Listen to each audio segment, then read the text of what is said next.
In Afghanistan, local government, U.S. and international forces have been responsible for more civilian deaths than the militant forces they've been fighting. That's according to a new UN report. The findings reveal in the first 3 months of 2019, almost 600 civilian deaths were documented in the country, and pro-government forces are responsible for more than half of them. The majority of the fatalities were the result of airstrikes, and the number of deaths is up 39% compared to the previous year. We asked locals for their reaction. We always requested from the American forces and the Afghan government, if you want to bombard any areas, please take care of the civilians there. Don't target civilians. For any child or woman killed in Afghanistan, the Afghan government should ask the foreign forces about them. But there is no one to ask.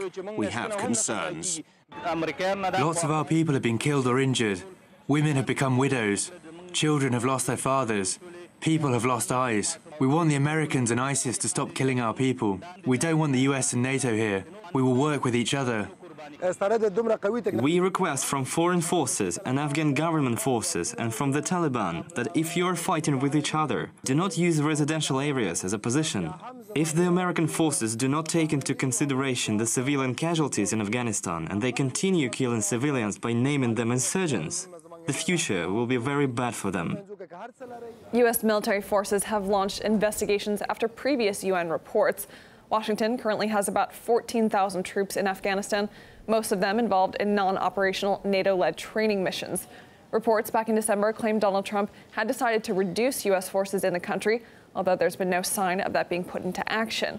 The White House has been seeking the peaceful resolution of its longest ever war, but there are concerns that any deal could lead to a new wave of instability in the region. We've spent close to $1 trillion in Afghanistan. All of that is at risk if we screw up on the day after a peace agreement. A dramatic decrease in not only troops, but financial support for the Afghan government will mean the collapse of the government. You have 500,000 some troops and police who are trained and have weapons. You have 60,000 Taliban who are trained killers. They want to be reintegrated. Plan for that. A research analyst at the Center for Conflict and Peace Studies says it's interesting the Afghan government only started to raise concern about civilian deaths after relations with the U.S. soured. The Afghan government has to be responsible for this and address concerns of the locals to protect them.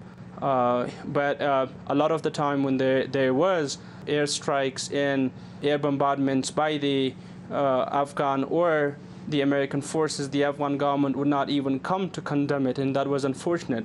That the latest condemnation came after relations between Kabul and Washington deteriorated.